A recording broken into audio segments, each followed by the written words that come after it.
Hey everybody, Tim Albrecht here, and thank you for listening to the YFP podcast, where each week we strive to inspire and encourage you on your path towards achieving financial freedom.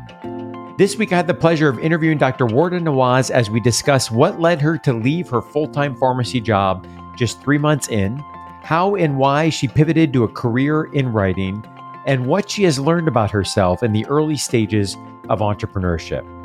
Now, before we jump into the show, I recognize that many listeners may not be aware of what the team at YFP Planning does in working one-on-one with more than 240 households in 40 plus states.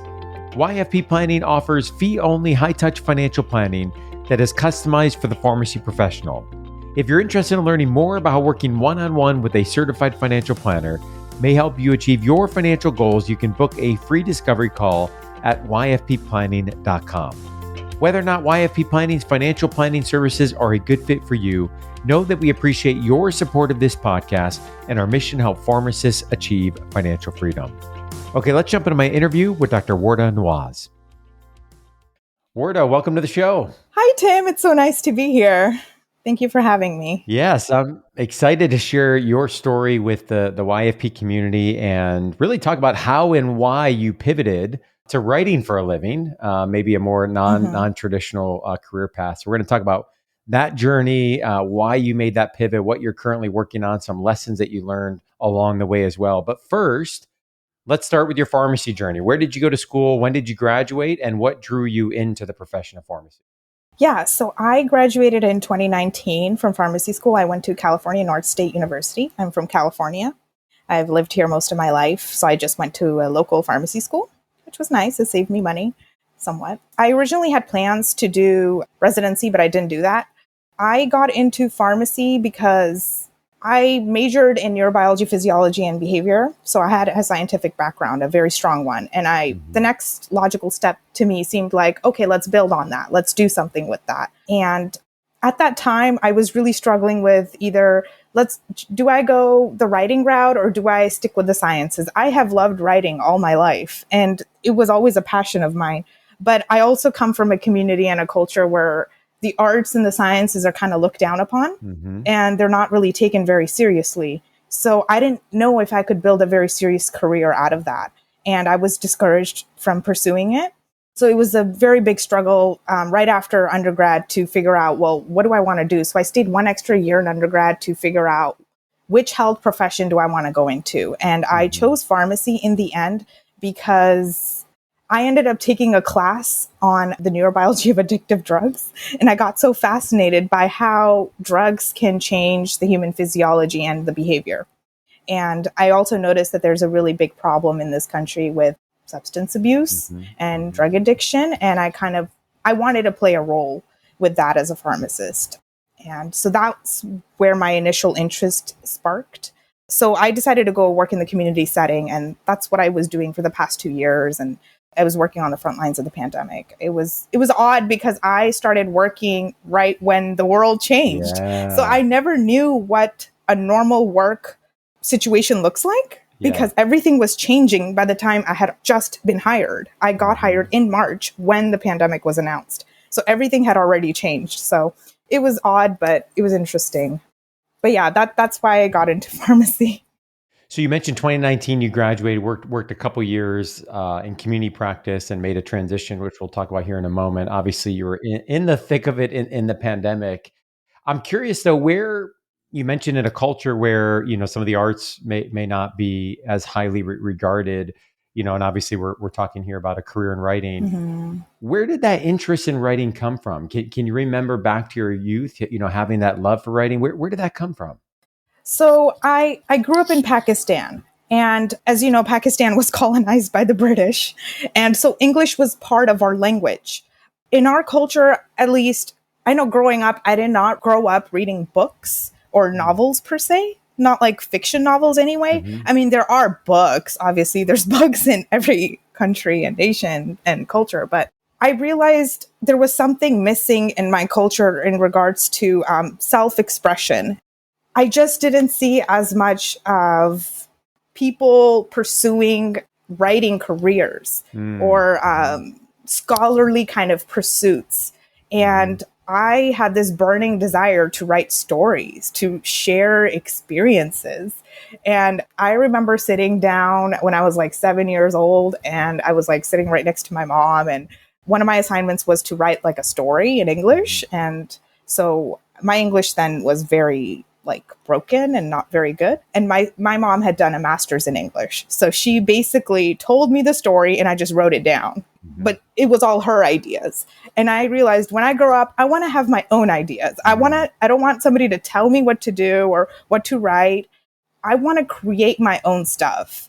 I want to write my own stories. I want to create my own material and then be able to share it with the world. And I just didn't have that power growing up. Like, I was told, this is what you need to memorize. This is what you need to know. And then you just spit it out on a test. And I didn't like that method. I didn't like that way of learning. I wanted to compile different pieces of information and put it together, but I wanted it to be my own idea.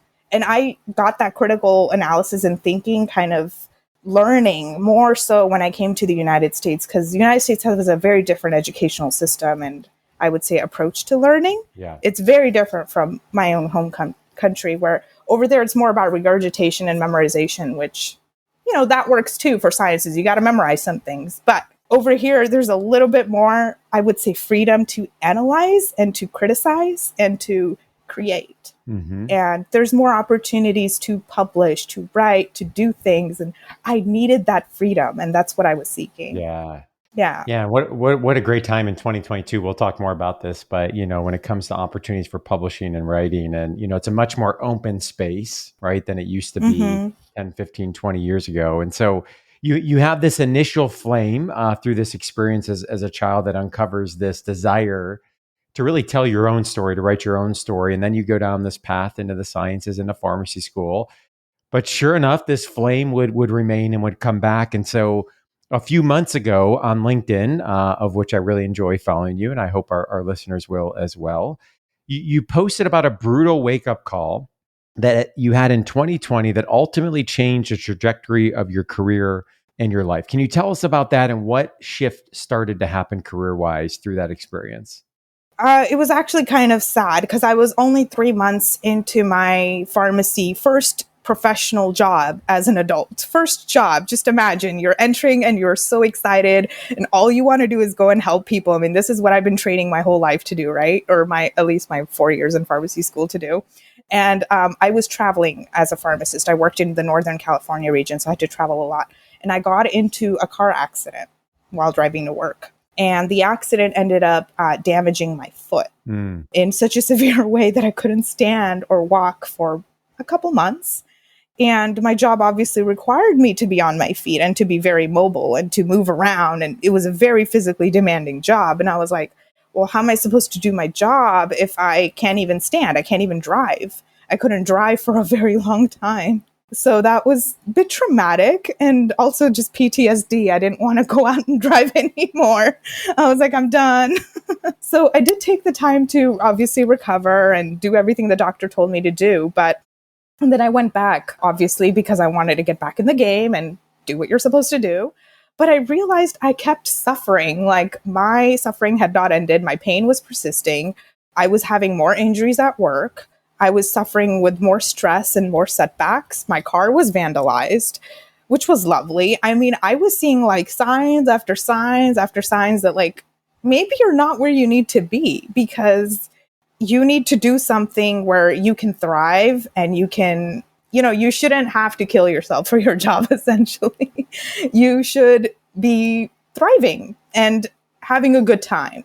And that's not what was happening. I was not having a good time. It was every morning, it was like waking up to like some dark abyss. Like I was like, what have I gotten myself into? This is not making me feel excited. And during that time, when I was recovering and I was just immobile and just sitting in my couch, I picked up my manuscript that I've been working on for many years and I started working on it again. I'm like, I have nothing else to do. I'm going to just work on my book. I'm going to pick up my writing and work on it because it doesn't require a lot of driving. It doesn't require me to be physically like on my feet. And I'm like, and I'm being productive. I'm using my mind. I'm using my research skills. I'm I'm creating something, I'm being productive. Why don't I do this? Well, why did I leave this? Why did I abandon this? You know?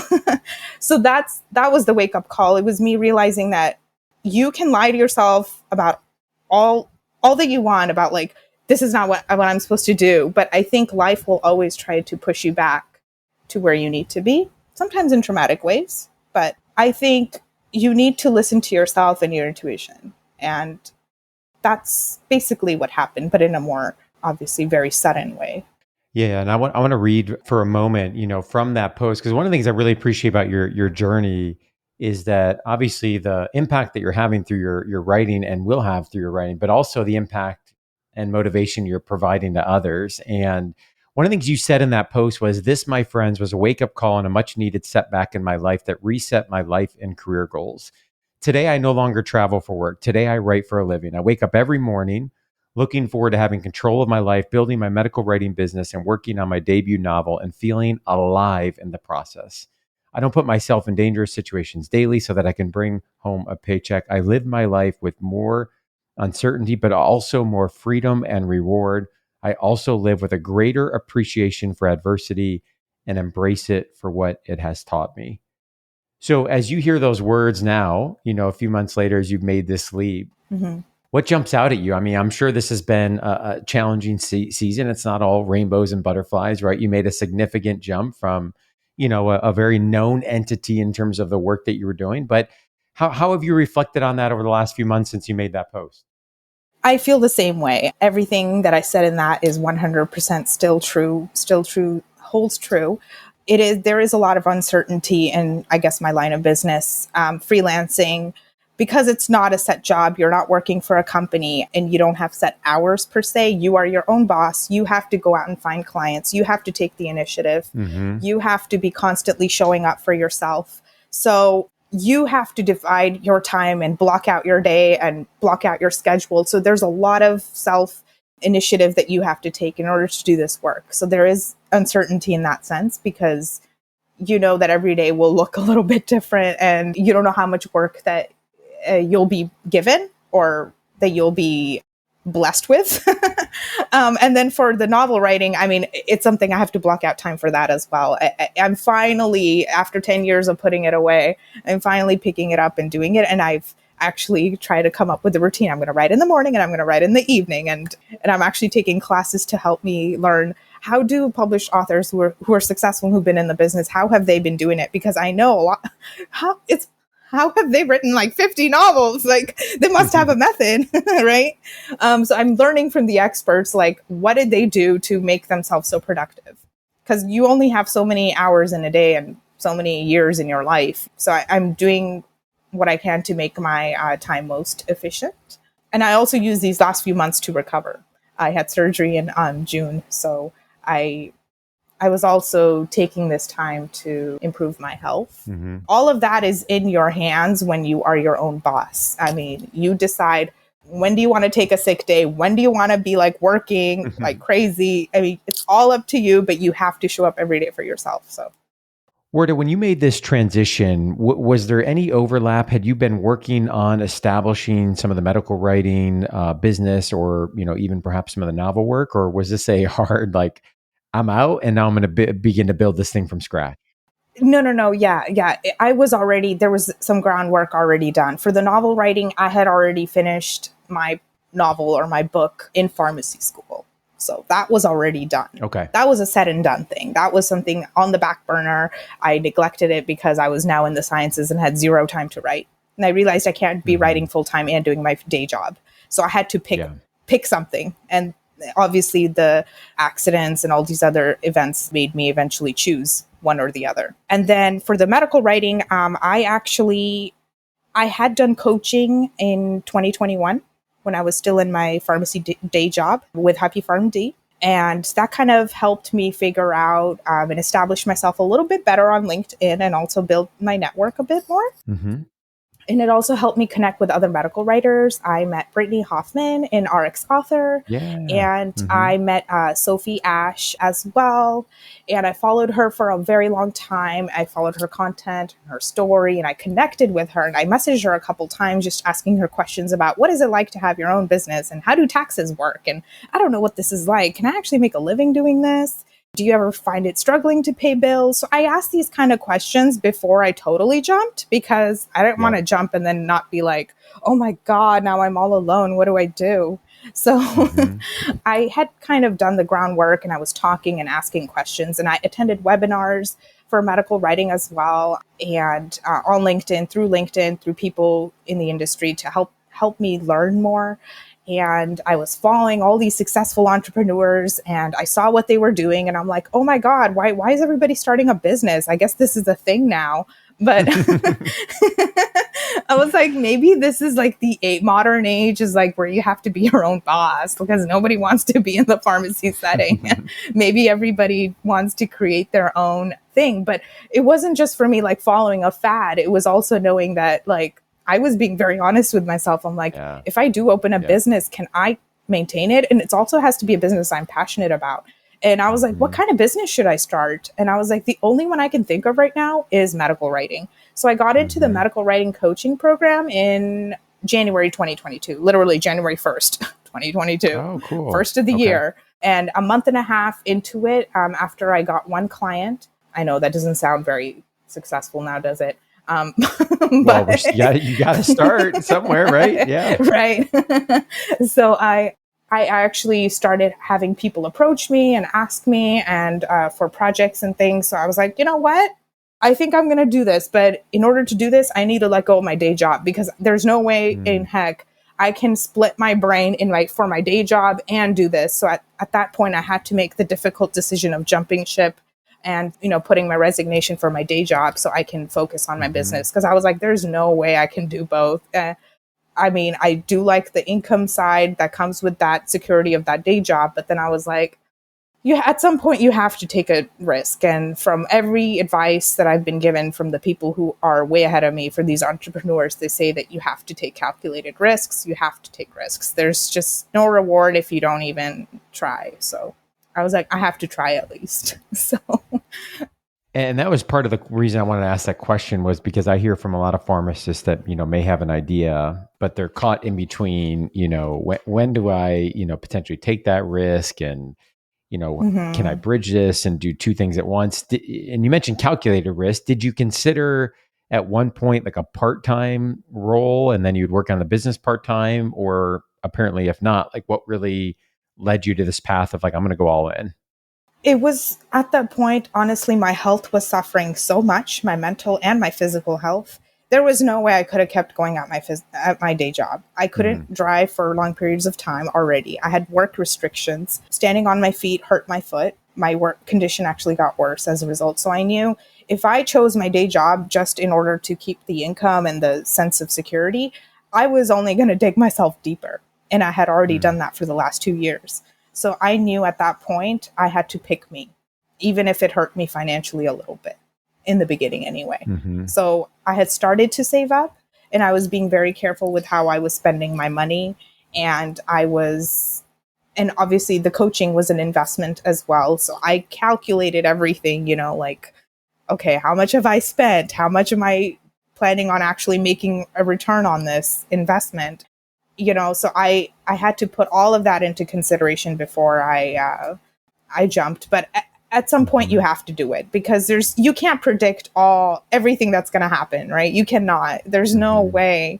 But you can just look at your bank balance and be like, do I have enough to kind of keep me going for the next few months? Is my lifestyle, change your lifestyle. If you think you have to change who you are as well, right? You have to change your own lifestyle and habits that might be contributing to your financial distress. And I'm no financial expert. You are. So maybe people can come to you and ask you about that. But I don't invest money or anything. But I mean, I know people do. People go into real estate and things like that. I obviously am way too young and early in my journey to know about all that. But I just make smart decisions and know what you have and save some for the next few months or maybe even a year ahead. And it'll help you so much during times of uncertainty or during times when you're not getting any work. Let me follow up on that, because one of the things I often hear from pharmacists I talk with that, have an idea, and that could be a different position. That could be a business that they want to pursue. It could be a variety of nonprofit they want to start. Is I can sense the passion and the idea. And then it's often their financial position that really gives them pause about, whether or not I should move forward. And I think for many 2019 grads such as yourself that have an idea, they might be thinking, yeah, I have an idea, but I've got, $200,000 in student loan debt. I feel like I need to be, saving and investing for the future. I'm trying to buy a home. I'm trying to do other things. So my question for you is, how are you able to reconcile some of that tension personally, when it comes to the finances? And obviously, a position in community practice can afford some of that, safety net and some guarantee to be able to overcome some of those concerns financially, personally, to be able to make that leap into the business? Was it coming up with a certain amount of savings? Was it evaluating other parts of the plan? How were you able to think through that and ultimately make that decision despite perhaps some of those financial stressors that were there? So I'm blessed in that I do have family to support me. I don't have to pay rent. I don't have a mortgage. I didn't buy a home. I don't have kids. I can't say that for everybody. Everybody's situation is different. If you're a single mom with kids, I know your situation will be totally different from mine, and my advice will obviously not be helpful. But it kind of helped that I was single and I didn't have tiny kids to take care of, and I had family to lean on to help me during this time. That being said, obviously, it was still a decision I made knowing that maybe my family will not approve because it's a risky one. And so, yes, in the beginning, I was getting resistance and kind of side eye look like, how could you do this? But ultimately, it was about them knowing that my health matters more than finances ever will. There's no point in being alive or having, 6-figure, whatever job if you're not alive tomorrow and you're going to spend your days in the hospital, or you're going to be going back to the medical office again for an issue that was exacerbated by your job. Yeah. So you have to ultimately pick and choose what is most important to you, what's important right now, and what's going to be most helpful for you in the long run. In the long run, my health was most important. Also, for me, writing is very important. I can lose my ability to walk, fine, but I do not want to lose my ability to write. I don't want to have like a hand injury. I don't want to have a brain injury. There's certain things I know I will not compromise. So you have to, as an individual, choose what are you willing to compromise and let go of and sacrifice in order to do what you truly love and what makes you feel alive. That even if you lose one of those things, it's not going to like ruin your day and it's not going to ruin your life. Yeah. So did my accident ruin my life? No, I think it just set me on a better path. Yeah. And it helped me reset my goals. Like, yeah, this is fine. And yes, I'm kind of in a financial rut right now. I'm not, I don't have a 6-figure income right now. I am struggling financially, right? But I have put the steps in to connect with people, which, people are your wealth essentially, right? Like your network is your net worth. So you don't know what opportunities might come through the people and the relationships you've built. So I look at it that way. If you just look at the balance sheet, then you'll always feel disappointed in yourself. Yeah. You'll always feel like, I'm not good enough. I had a 6-figure income, but I was not happy. So that to me was enough of evidence to know that it's not just about money. It's about your quality of life. Yeah. If you don't have the quality of life you want, it doesn't matter how much income or how much work is being sent your way, you could still be having a very bad day. Amen. So look at the quality of life rather than just the balance sheet. And I know in business, that's what most people like to follow. The paper trail is like, oh, how much money? But it's like, that's exactly why I did writing, because I'm running away from that. I don't want it to be all about that. Yeah. So I'm okay not making 6 figures as long as I am getting by and I can change my lifestyle accordingly, like stop living so lavishly, stop buying unnecessary things, and lean on others. It's okay to lean on others. You don't have to have it all figured out. People assume that you hit a certain age, you have to have it all figured out. That's not true. It's a myth. Society told you have to have it all figured out. And You don't have to. That's right. Lean on your tribe, lean on people you love. That's right. And especially people, you mentioned a couple folks, earlier, Brittany and others, and, we had Megan Freeland on the show in 259, but others who have been down Mhm. this path that you can lean on, learn from, that have been down, a similar journey. And, we talk often on the show that a good financial plan really has to be able to, yes, we've got to take care of the future and plan ahead and think about, 15, 20, 30 years down the road.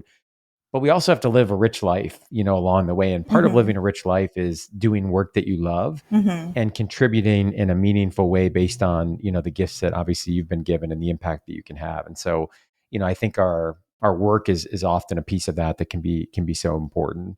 I'm curious, Warda, because I enjoy writing as a hobby. I won't claim to be a great writer. It really is it's a fun creative outlet. I like to do it, but there's a whole different level in terms of like writing for enjoyment as a hobby to like going pro, right? This is like my main thing. And so I'm curious, and you mentioned, writers that have published 50 books and others, but how has that journey been where you've got to now have, the discipline and the schedules and, making Mm-hmm. sure you're writing so much per day? Like, do you still maintain the energy and enthusiasm for the work? And how do you build those disciplines and routines into the schedule each week to make sure that the production's moving forward?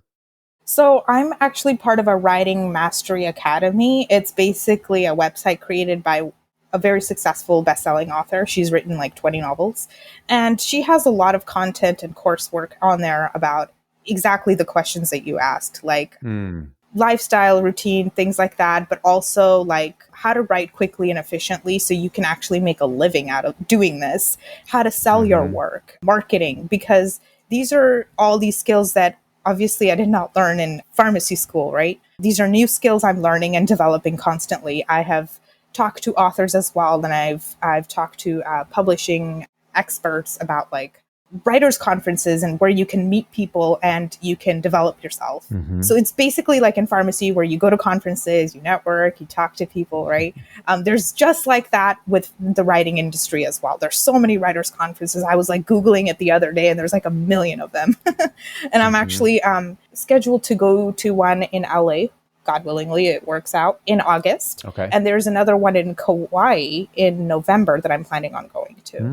And Mm-hmm. it's obviously editors will be there, agents will be there, published authors will be there, and there's webinars, master classes, there's workshops. You get feedback on your manuscript. So I already have a manuscript, and I'm like, I prepared a pitch, and you just kind of prepare yourself. And so for me, the daily routine right now, because my manuscript is done, my focus is more on preparing, my manuscript, you Yeah. could say, for sharing to an agent. So it has to be like hmm polished and beautiful. So I'm like doing those, last minute look through and read through on that. And I'm also part of a beta reader and critique partner group in the community hmm as well. So I have like, a group of writers who are writing in my genre to read and provide me with feedback. So it's all of that is happening simultaneously. And so you have to start thinking of your writing as a business as well, like Yeah. this is my new Yeah. identity, this is my career. And then you start developing yourself, go to conferences, connect with beta readers, connect with other writers, have them give you feedback, improve your work. Don't take it personally. It's not about you, it's about the work and the quality of work that, the publishing industry Yeah. expects you to produce. I used to be like that. Like in the beginning, I used to take everything personally, like, oh my God, they hate me. It's like, no, it's not about you. There's certain standards in every industry and you have to know about them. And that's what I'm building myself. I'm learning from experts. So hmm that's what I'm doing right now.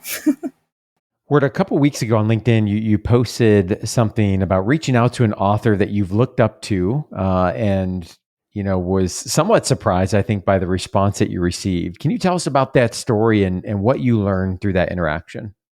Yeah. So as an author, a teen fantasy author that I had read her books when I was a teen, and I reached out to her, hmm basically asking her, like, not asking her anything, but just kind of telling her, hey, I've read your books my whole life. And oh my God, I really admire you. And now I'm deciding to also become a published author. And do you have any advice for me?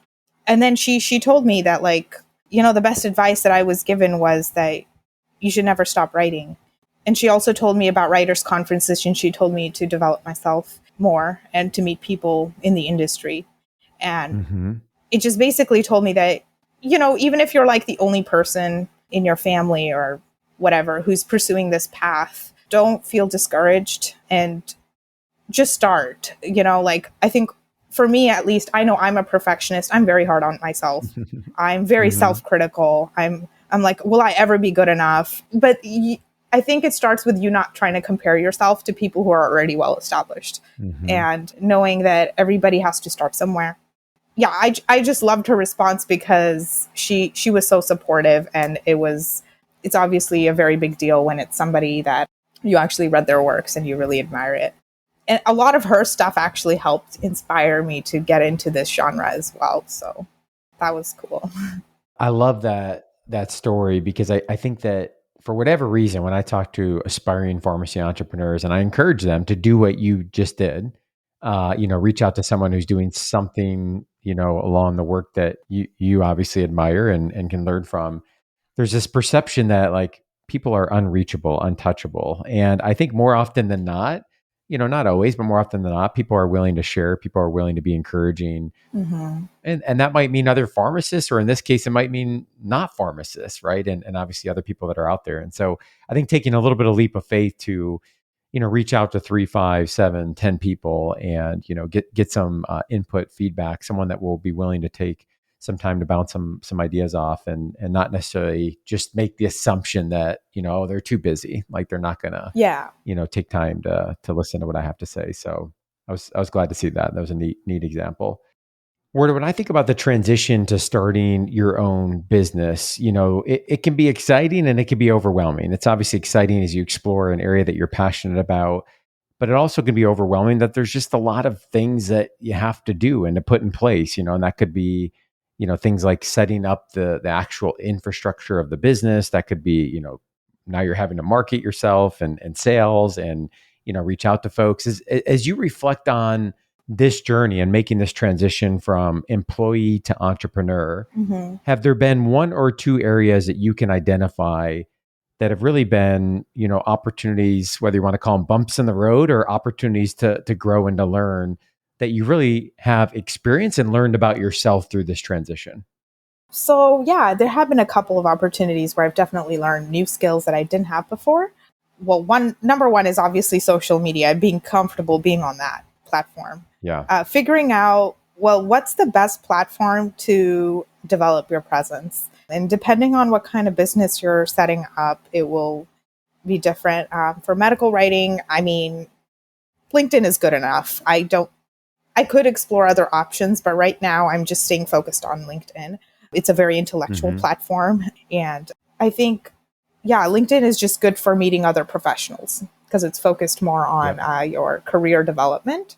So I like that. And then for my author platform, that is something I'm still looking into. I know I know what a lot of authors use Instagram for that, Yeah. and also Twitter as well. So I was actually going to enroll myself in a masterclass to figure that out. And there's also a conference in San Francisco coming up in which a couple of speakers talk about what is the best platform that authors can establish themselves prior Mm-hmm. to putting their book out there. But the Mm-hmm. important part is to promote yourself and to be constantly present. That is Yep. the best way to grow. If nobody can find you, you can't grow and your business can't grow. So you have to be Right. comfortable being in the space, in the public space.